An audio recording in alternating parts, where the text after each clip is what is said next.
ராதே கிருஷ்ணா வணக்கம். நான் உங்கள் சுகியம்மா பேசுகிறேன். சுகி நீங்கள் தினத்துக்கு ரெடி ஆகிட்டீங்க. கடவுள் வாழ்த்து சொல்ல போகிறீங்க. சொல்லுங்கள் பார்க்கலாம். எல்லாம் வல்ல இறைவனுடைய அருள் ஆசி என்றும் அனைவருக்கும் கிடைக்க வேண்டுகிறோம். சொல்லியாச்சா? Very good.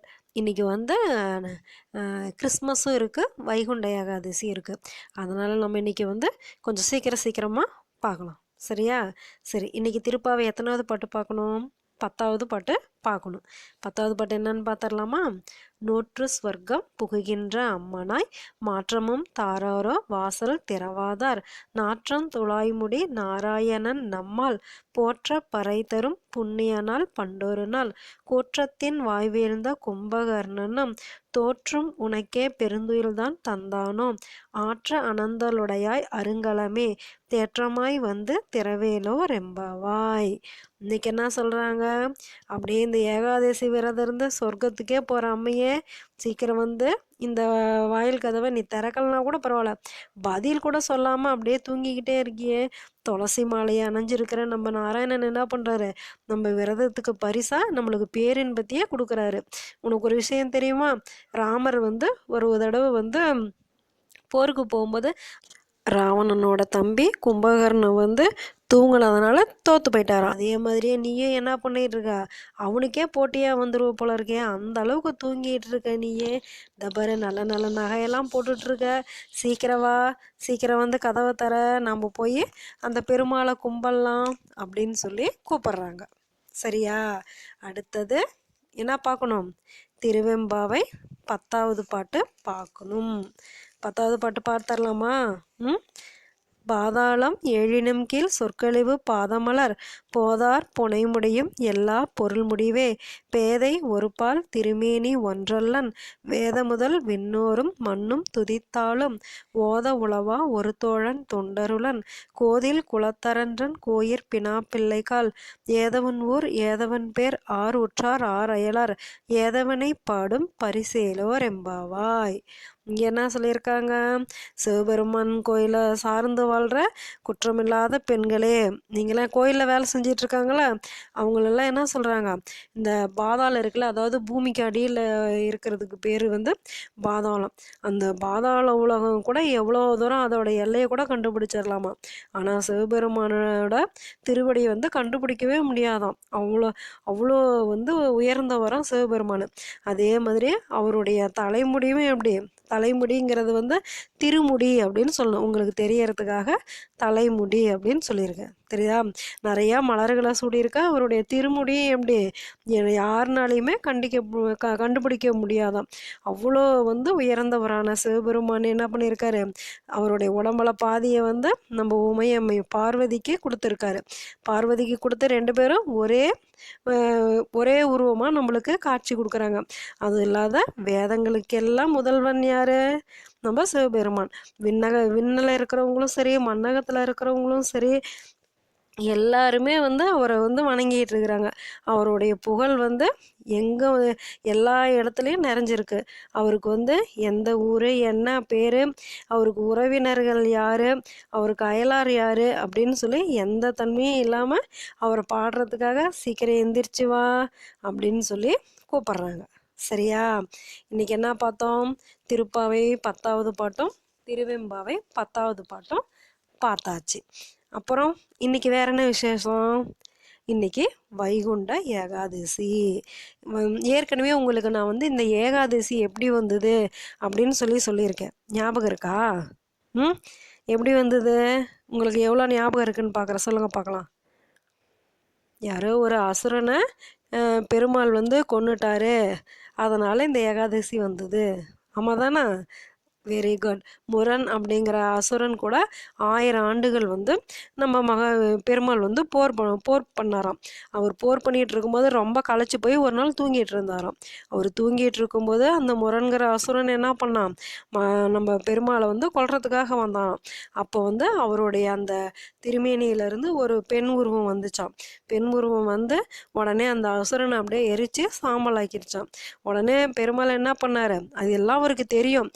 இருந்தாலும் அவருடைய சக்தியை காமிக்கணும்ல, அதனால அவர் அப்படியே அசாமல் கண்ணை திறந்து என்ன அப்படின்னு சொல்லி பார்த்தா அவர் முன்னால் ஒரு பெண் நின்றுட்டு இருந்துதான். அப்புறம் நடந்ததெல்லாம் தெரிஞ்சதுமே உடனே பெருமாள் என்ன பண்ணார், இன்னையிலேருந்து உனக்கு ஏகாதசி அப்படின்னு சொல்லி பெயர் வைக்கிறேன். இந்த நாளில் வந்து உன்னை நினச்சி விரதம் இருக்க எல்லாருக்கும் நான் சகல நன்மைகளையும் தருவேன் அப்படின்னு சொல்லியிருக்காராம். மார்கழி மாதம் வளர்பிறை ஏகாதசிக்கு வந்து மோட்ச ஏகாதசி அப்படின்னு சொல்லி பேர். அது மட்டும் இல்லாத எதனால் இந்த மார்கழி மாதத்தில் வர ஏகாதசி வந்து ரொம்ப விசேஷம் அப்படின்னாக்கா, மார்கழி மாதம் யாருக்கு அதிகாலைன்னு சொல்லியிருக்கேன், தேவர்களுக்கு. அதனால் தேவர்கள் என்ன பண்ணுவாங்க, காலையில் போய் சிவபெருமான கைலாயத்துலேயும் பெருமாளை வந்து வைகுண்டத்துலேயும் பார்க்க போவாங்க. நாமளும் அதே நேரம் எந்திரிச்சோம்னா என்ன பண்ணலாம், அப்படியே போய் கதவு திறந்திருக்கும் போதே போய் நாமளும் பெருமாளையும் சிவபெருமானையும் பார்த்துட்டு வந்துடலாம்ல. அதுக்காக தான் காலையில் நேரத்திலேயே எந்திரிச்சோம்னாக்கா என்ன ஆகும், அந்த வைகுண்ட வாசலும் திறந்திருக்கும். நாமளும் போய் நம்ம பெருமாளை கண்ணார பார்த்து நமக்கு வேண்டியதெல்லாம் நம்ம கேட்காமலே என்ன பண்ணுவார், பெருமாளே கொடுத்துருவார். அது மட்டும் இல்லாத அந்த வைகுண்ட ஏகாதசியில் யார் யார் வந்து அந்த பரமபத வாசல் அப்படின்னு சொல்லி ஒன்று இருக்கும், அதாவது சொர்க்க வாசல்னு. அந்த சொர்க்க வாசல் வழியாக யார் யார் பெருமாளை பார்க்குறாங்களோ அவங்க எல்லாருக்குமே பெருமாள் வந்து மோட்சத்தை கொடுப்பாராம். அவர் கூடவே இருந்து அவருக்கு பணிவிடை செய்கிற பாக்கியத்தையும் நம்மளுக்கு கொடுப்பாராம். சரியா? புரிஞ்சுதா? அது மட்டும் இல்லாத இன்றைக்கி என்னது, இந்த வைகுண்ட ஏகாதசி அன்னைக்கு தான் வந்து, அதாவது மார்கழி மாதத்தில் வந்து வளர்பிறை ஏகாதசியில் தான் வந்து கிருஷ்ணர் வந்து அர்ஜுனனுக்கு வந்து பகவத்கீதையை வந்து விளக்கமாக சொன்னாராம். அதனால் இந்த மார்கழி மாதத்தில் வர ஏகாதசி வந்து ரொம்ப விசேஷமானது. சரியா? அதனால் நாமளும் என்ன பண்ணுவோம், வைகுண்ட வாசல் வழியாக போகிறோம், பரமபத வாசல் வழியாக போகிறோம், பெருமாளை பார்க்குறோம், என்ன பண்ணுறோம், பெருமாளோட அழகை ரசிக்கிறோம், பெருமாள் நம்மளை பார்த்து நம்மளோட எல்லா குறையும் தீர்த்து வைப்பார். சரி, அடுத்து என்ன பண்டிகை இன்னைக்கு கிறிஸ்மஸ்னால் என்னது, இயேசுநாதர் பிறந்த நாள். சரியா? இயேசுநாதர் வந்து ஜெருசலம் அப்படிங்கிற ஊரில் பிறந்தார். அவர் வந்து மாட்டுக்கொட்டகையில் பிறந்தார். இயேசு வந்து குழந்தையாக இருக்கும்போதே அவருக்கு எதிரிகள்லாம் நிறைய கஷ்டத்தை கொடுத்தாங்களாம். அதனால் அவர் எங்கே பிறந்தார், அவங்க அப்பாவும் அம்மாவும் பயந்துக்கிட்டே போனதுனால ஒரு மாட்டுக்கொட்டகையில் தங்கிக்கிட்டாங்களாம். தங்கினதுமே அந்த மாட்டுக்கொட்டகையில் தான் வந்து இயேசு பிறந்தாராம். இயேசுவோட அம்மா பேர் வந்து மேரி, அப்பா பேர் வந்து ஜோசப். இயேசுநாதர் எதுக்காக இந்த பூமிக்கு வந்தார் அப்படின்னாக்கா, அவர் வந்து நம்ம மனிதர்களாக இருக்கோம்ல, நம்மளாம் எல்லாரும் ஒத்துமையாக இருக்கணும், யார் என்ன செஞ்சாலும் நம்ம சகிப்புத்தன்மையோடு இருக்கணும், நம்மளோட எதிரிங்க கிட்ட கூட எப்படி அன்பு காமிக்கணும் அப்படிங்கிறத நமக்கெல்லாம் போதிக்கிறதுக்காக தான் அவர் வந்து இந்த பூமியில் பிறந்திருக்காரு. அவர் வந்து ரொம்ப கொடுமைப்படுத்தி அவங்களோட எதிரிலாம் என்ன பண்ணாங்களாம், அவர் ஒரு சிலுவையில் வச்சு ஆணையெல்லாம் அடிச்சிட்டாங்களாம். அப்படி இருந்து கூட அவர் என்ன பண்ணார், எதுவுமே பேசாமல் அமைதியாகவே இருந்தாராம். அவர் அப்படி அமைதியாக இருந்ததுக்கு என்ன காரணம், இவ்வளோ செஞ்சு இவங்க என்ன அமைதியாக இருக்காங்களே, அப்போ நம்ம மேலே தான் தப்பு அப்படின்னு சொல்லிட்டு அவங்க திருந்திருவாங்க அப்படிங்கிறதுக்காக தான் அவர் அமைதியாக இருந்தாராம்.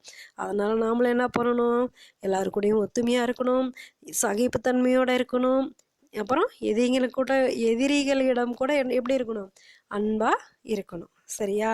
அப்புறம் இயேசு பிறந்த ஒவ்வொரு வருஷமும் இயேசு பிறப்பு, அதாவது இயேசுவோட பிறந்த நாள் வந்து ஒவ்வொரு வருஷமும் டிசம்பர் 25 கிறிஸ்மஸ் அப்படிங்கிற பேரில் கொண்டாடுறோம்.